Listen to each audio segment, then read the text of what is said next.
Okay, so we're going to take a look at the second mini lecture we have here, even though it's titled 6C. That's actually, it is the second one. We're not going to um, have a third one. This is the second one we're going to have. We're going to talk about transportation um, as a regulated industry and talk more about the regulation side of it and the public policy side of it because it's obviously been part of the campaign. It's something that I think has been committed to by both sides. And how they execute that is going to say a lot about what happens in the first 100 days, that's for sure. And I think it's important that everybody just kind of understand where we are in terms of public policy and transportation. Just a little bit about how transportation regulation is set up right now within the government. So with that, let's go ahead and get started on this.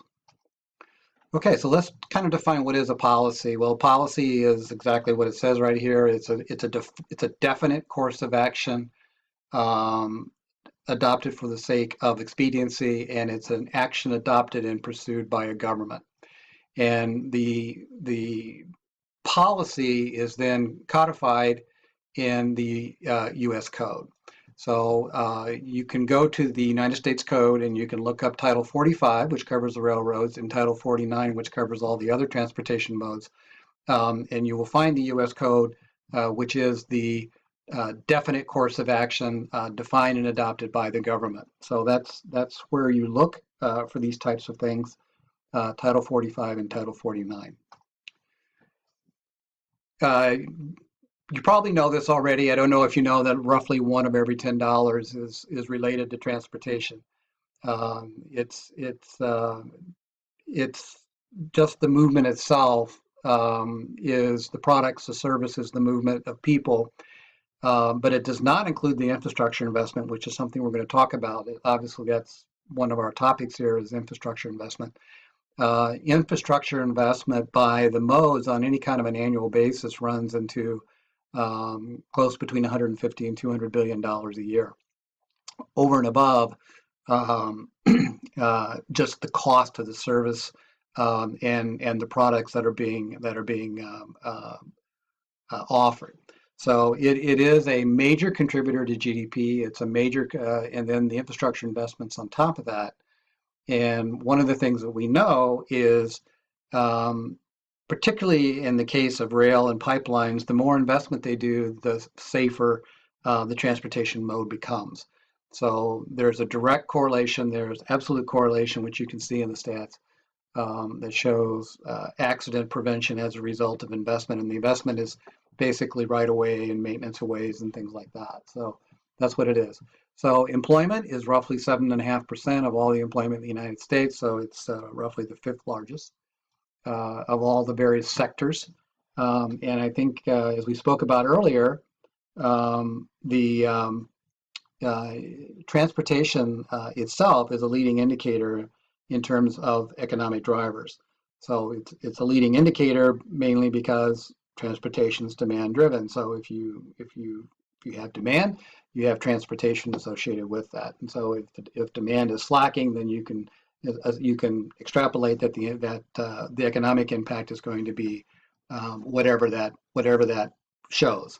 And there's multiple ways that it gets looked at, but that's how it all ties together. So the infrastructure investment obviously comes from the governments paying the workers to do the work, building the roads, the bridges, the ports, dredging the inland waterways, whatever it is. Those are monies that are either grants or funds directly from the Department of Transportation at the federal level, as inland waterways are, or at the state level, which is how roads are generally done and bridges are generally done. So there's a two-tier activity there that takes place, but basically there is the direct monies that goes into the infrastructure itself and to the suppliers, and then that goes, of course, part of it goes into worker income, which comes back around into the money supply, And if you remember your money in banking, a dollar generates more than a dollar worth of final demand. It's generally it's something called the multiplier effect, and it generally is um, between 2 and 3 times as the number of times that that dollar changes hands. So so obviously and clearly doing this benefits the economy, and that's why it's so strange that Congress has resisted this as not only as a strategy, but also without considering that as the infrastructure has declined and has gotten worse, as we have more trucks on the road, we have more cargo moving than we did.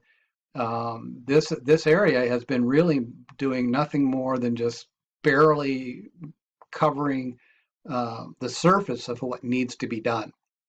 And there's some huge infrastructure projects facing us within the next 20 to 25 years. And the thing in the United States is that it takes us 20 years to do something. Where in China, for example, they can build a port in 5 because they don't have the judicial system we do. They just say it's going to get done, and so let it be written, so let it be done, and that's how they operate. Where here there are multiple levels of litigation involved in doing projects on a large scale. So on some of these projects, we really need to start now. And just to give you an example of one, the fact that the ice cap is melting, which doesn't mean it won't refreeze, but the likelihood is it's going to continue to melt, that by 2050, the Gulf ports in the crest around New Orleans is going to be underwater. So that is a major hub for oil and gas. And there's a real possibility that all those refineries and all those storage tanks and things could potentially be at risk if something is not done very soon in order to be preparing for that in the event that it happens. And so we'll see, but that's one you can watch. I won't be looking, but you go ahead and look if you want. But that is something that has been forecasted, is that that whole area there. There's 6 or 8 ports there that are projected to be underwater in the next 30 years, basically. So that's a big deal. So the federal government's involved in it. So what do? So the federal government is in 2 key areas. One is the promotion of transportation, which is covered in the Constitution under the promote the general welfare. So we have that. And then we have the regulation side, which is the economic safety and environmental security. Now, in terms of economic regulation of transportation, there's really only one mode, which is pipeline, that is still regulated from an economic standpoint, that is rates. Pipelines are still regulated from a rate range, which is set by the government, by the Pipeline Administration. And the safety, environmental, and security is certainly the primary role that the other modes are dealing with. And that power has been given to Congress in Article 1, Section 8. So Congress has to obviously appropriate the funds. It can't come from the executive branch. It has to come through Congress. So they do that through money, grants, loans, and subsidies. They also do that by encouraging new transportation modes and new research. The drone delivery concept, which is, as many of you know, the current rules say that you cannot, well, first of all, you can't do it for commercial delivery at all, basically. They're piloting certain things, but there's no rules that allow you to use this on an ongoing basis. And they're also limited by, it has to be line of sight of the pilot. So that's also a very limiting issue, particularly since probably the most likely use of drones for consumers is going to be in rural areas or hard to get to areas. It's the number one activity that's been identified for drones is inspection, infrastructure inspection. Um, and if you think about how if you've been on the highway and you go under the bridge and the bridge has been closed and they close a lane because they're inspecting the bridge, that's the kind of thing that we'll avoid. It takes 2 or 4 people. They're out there for 8 to 12 hours. Well, a drone can do it in 3 hours and do a more thorough job at the same time. So it's a win-win for both sides to do that.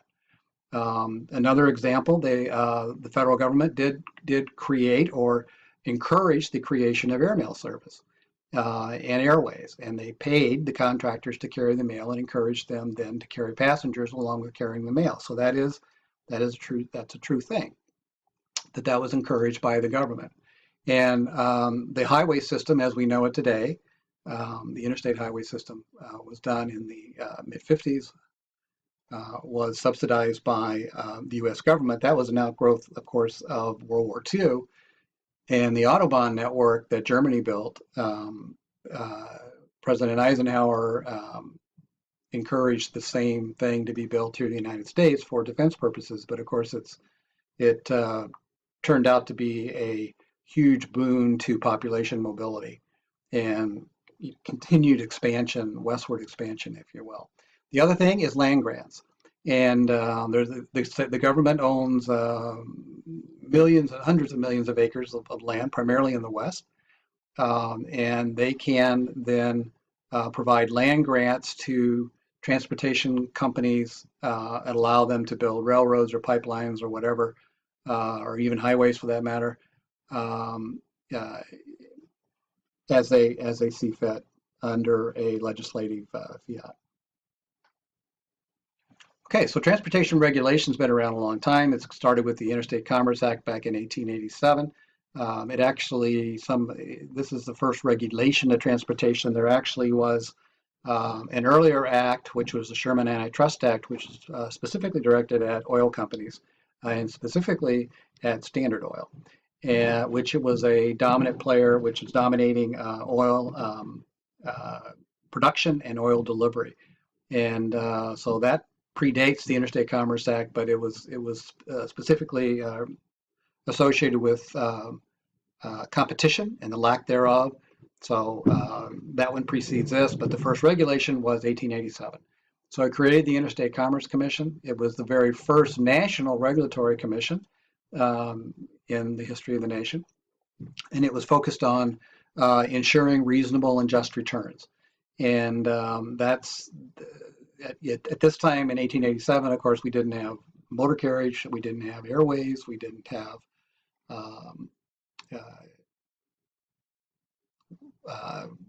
we had inland waterways, so we didn't have those two, which of course are the dominant modes that we have today. But there was a monopolistic activity going on here as the railroad barons were building track, and then they were charging whatever the traffic could bear in order to use their track, but they were the only way in or out of particular areas, and that caused it certainly kept competitors from coming in, and at the same time it was not reasonable in terms of what they charged, and so that's where this kind of came into play. So railroads was basically the first mode to face significant regulation in this whole thing. So the responsibility right now is to ensure the safety of travelers, protect the public from abuse of monopoly power, which gets back exactly what I spoke about.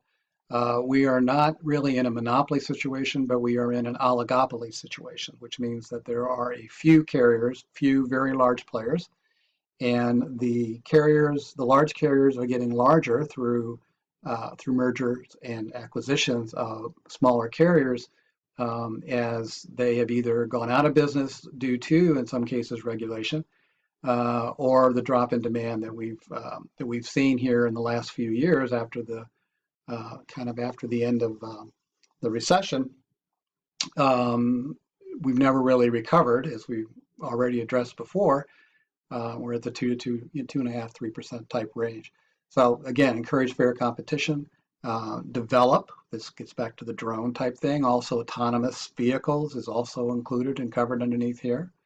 And then to balance the environmental, energy, and social requirements, and then plan and make decisions. So that's the federal responsibility. And that was codified then in the Department of Transportation Act of 1966, which established the Department of Transportation. It was a new executive department. I can distinctly remember this. And it was charged with developing and coordinating policies, and there were 11 individual administrations or operating departments within the Department of Transportation when it first opened. One of those is the National Transportation Safety Board, which is most of you are familiar with anytime that there is a civil aviation, a rail, and specific accidents. The NTSB is called in, they make a report, and from there can come further regulations or changes in behavior as a result of that. So these are the current regulatory agencies under the Department of Transportation right now. And you can see what they are. You probably know what most of them are. They all have different roles. And this is public transportation right here, the Transit Administration. MARAD is, of course, Inland Waterways. Traffic Safety, Inspector General, Secretary. So the PHMSA. You might not know about the St. Lawrence Seaway. The St. Lawrence Seaway is, you probably know where it is, but it basically goes, it connects the Great Lakes through the St. Lawrence River, which runs between the United States and Canada, and then goes out into the Atlantic Ocean. That is jointly run with the Canadian side as well, but it is part of the Department of Transportation. And it's not actually, it's not locks like you see in the Mississippi River. It's basically a river. So they've done some work around putting up locks and dams around on the river, but they haven't dredged the river or tried to make it the same thing as the Mississippi River. So here's the Surface Transportation Board. The Surface Transportation Board took over the ICC role after deregulation in 1980. And so the economic regulation went away in 1980 with the acts to deregulate.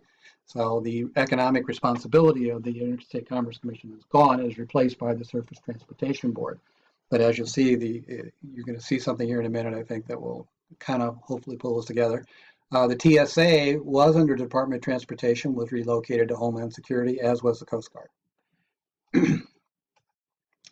So why do we need a policy? Well, it's like anything else. We have scarce resources and we need to build an efficient system. So if the federal government role is to do that, it's extremely important that they do that with an understanding of what the policy is, which is to provide connectivity, to strengthen national defense, and it allows public investment in key transportation facilities. So that's why we need a policy and how to administer it, and that's what the policy should do.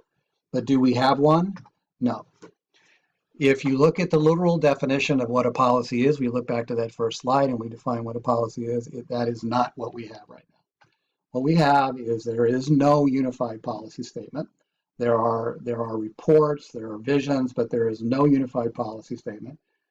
They have been developed only, and the policies that have been developed are very mode specific. So they're specific around air, rail, motor, pipeline, barge, but there is nothing that looks at those modes as a national transportation policy and say we need to prioritize rail, or in this situation we need to prioritize rail over motor, or vice versa, or we need to be looking at different kinds of transportation to make things happen. So no, we do not have that, and there is no document.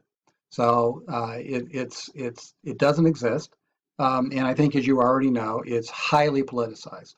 So it's up to our representatives and senators. And instead of having a policy that makes sense for the government, We have policies that make sense at a very micro level.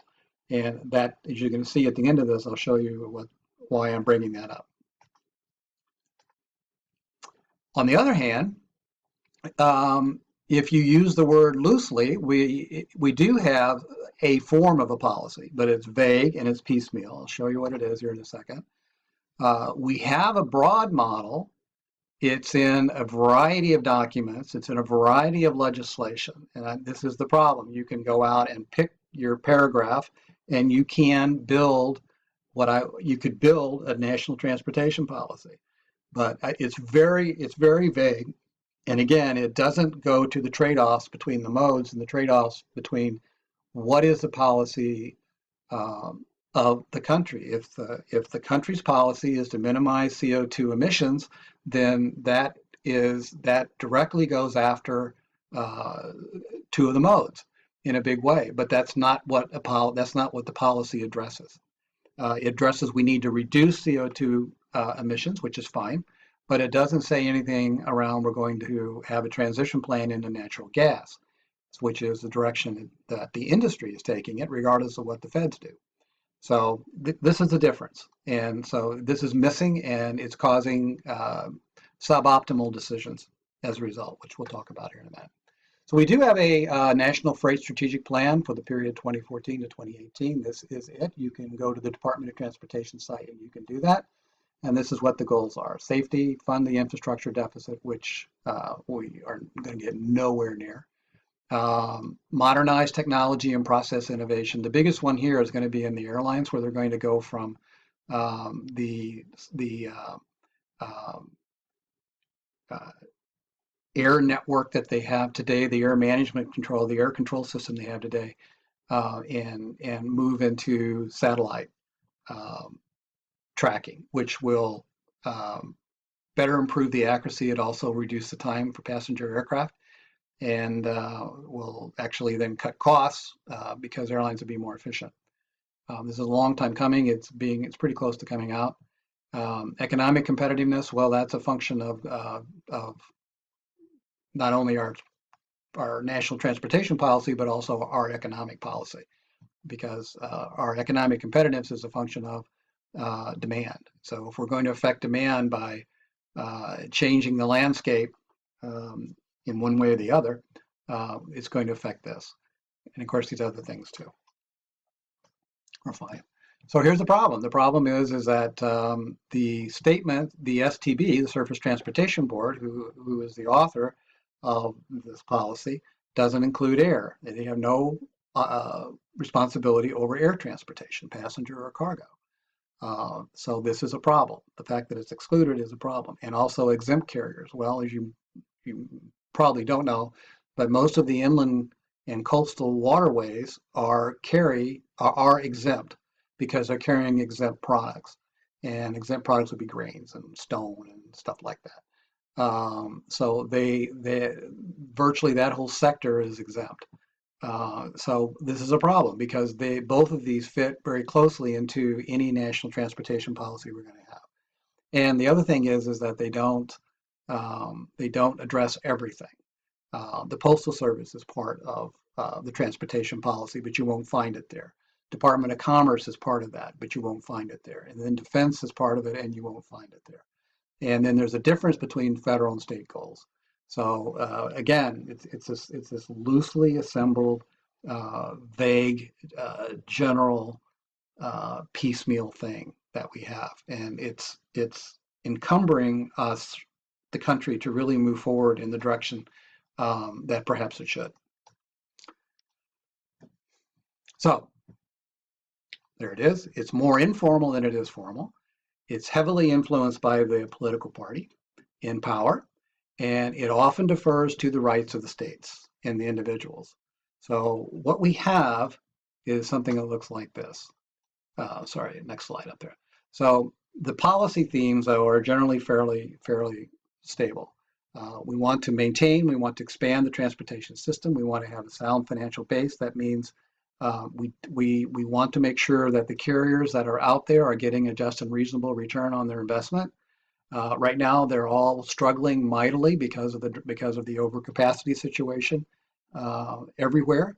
So they're laying off drivers, they're idling equipment, they're doing whatever they can do to get back in balance with whatever this new level of demand is we're talking about. So right now, around the world, this is an issue. And so it's very difficult to keep the industry strong and competitive when the industry is not strong because demand is not strong. And so they're adjusting, and as a result of adjusting, normally what happens in an overcapacity situation is, of course, rates go down. One of the things we're seeing right now is we're seeing intermodal, which is containers on rail cars. Intermodal car loadings have dropped off dramatically in Q3, and it's dropped off because of the overcapacity in the motor carrier arena.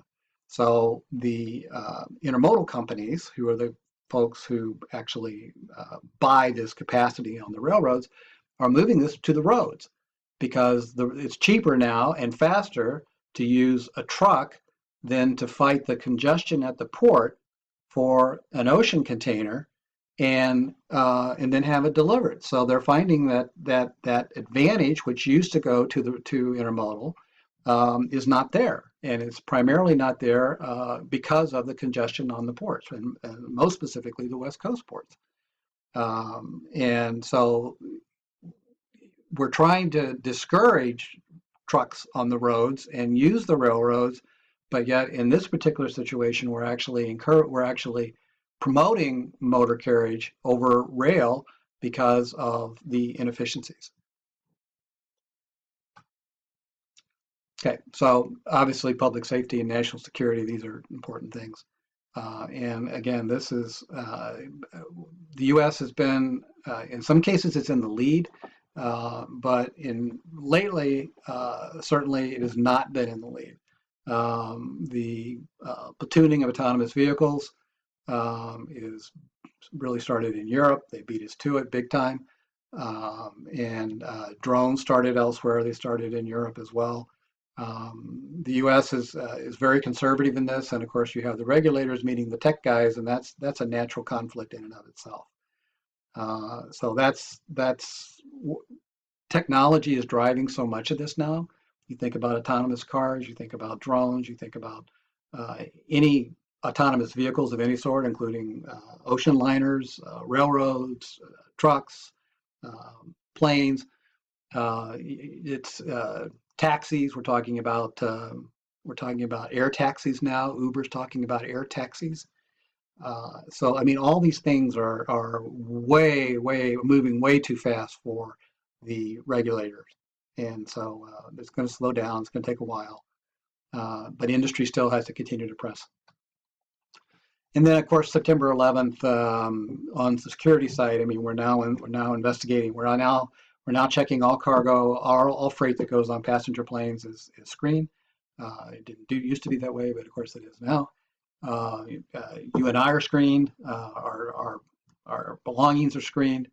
And so this is one aspect of it. The other aspect of it is the Transportation Worker Identification Card, called TWIC, TWIC, which requires that transportation workers are subject to random drug and alcohol testing. And it's not just the people driving, it's also the people working on the rights of way. So to make sure that they are not impaired in any way, if they're putting together a railroad track, that they're not impaired and maybe drive the spike end upside down or whatever. So that is a security issue that is being addressed now as we speak. And this, of course, you yourself have seen and experienced how slow it is for Homeland Security to adopt new techniques to do a lot of this. There's other methods and ways of moving us through security lines better than what we're doing right now.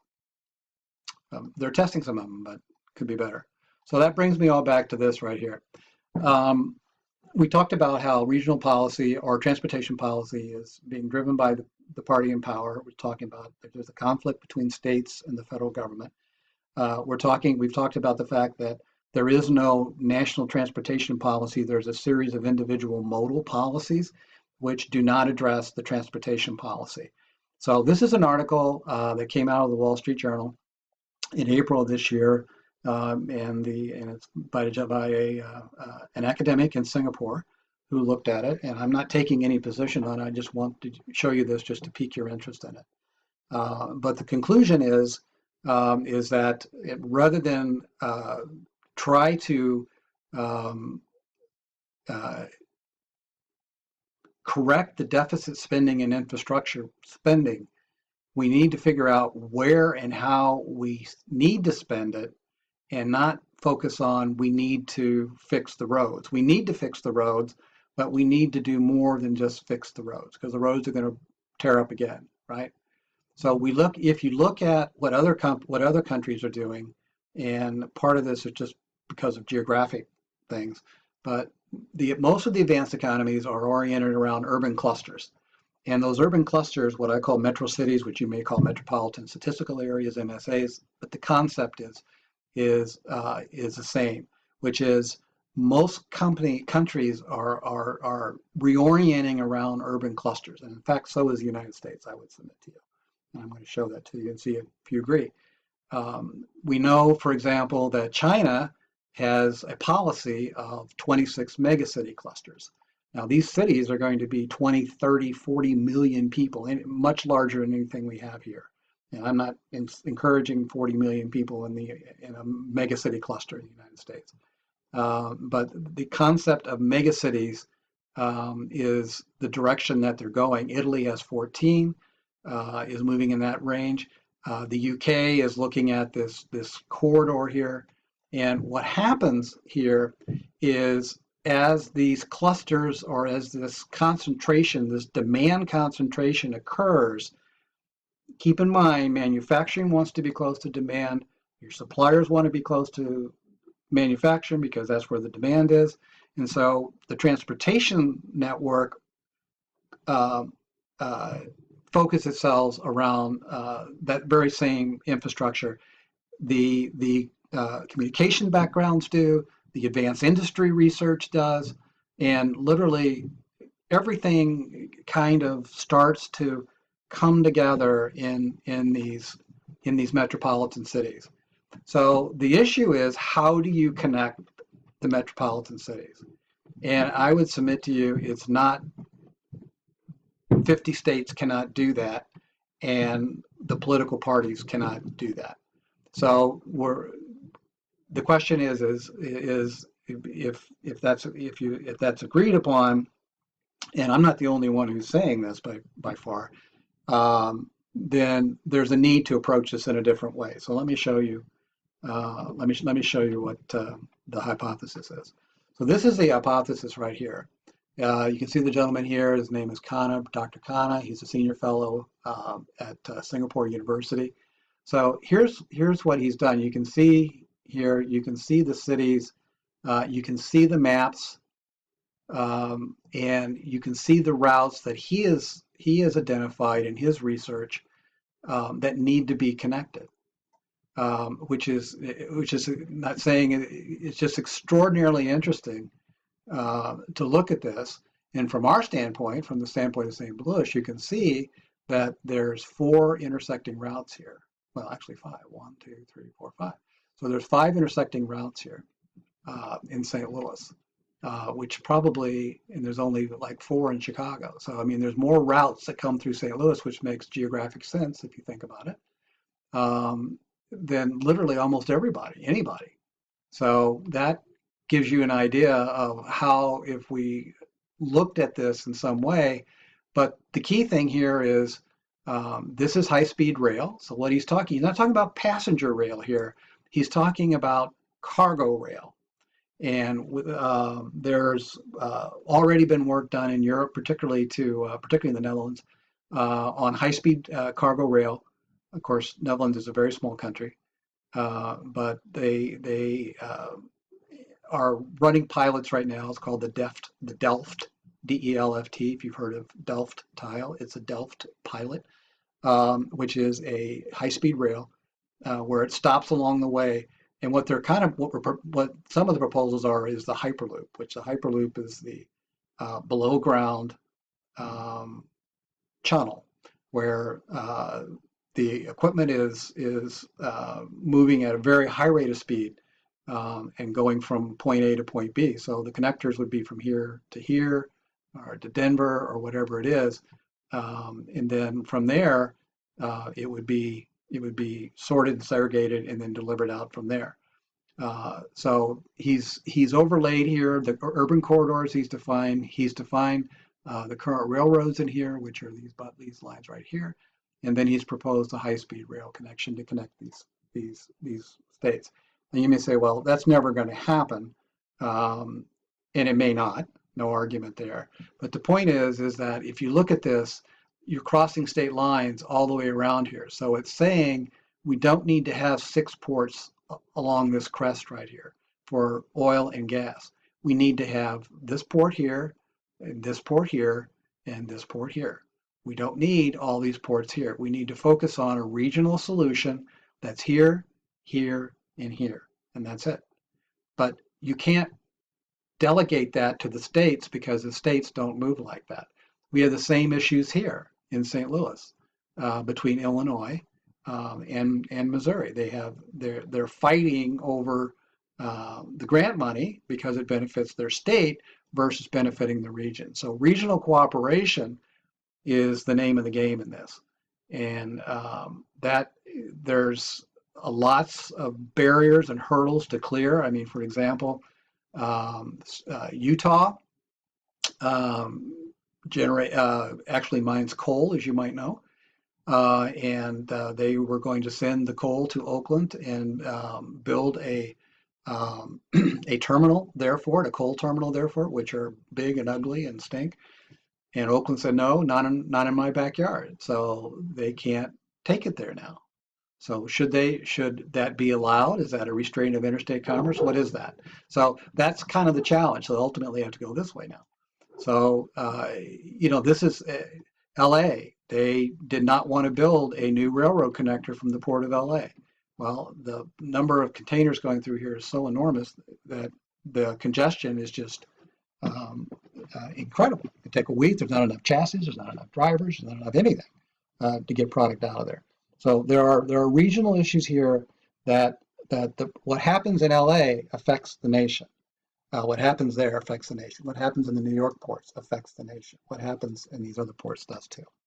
And we don't look at it like that. We look at it as it's just a local, it's a local project. Okay, so finally, this is a map of the United States, obviously. And I think you can see, if you look at this real closely, you can see that we have mega clusters. So we're already moving in this direction. And it's not like we have to change anything. We have to figure out how to make this work better.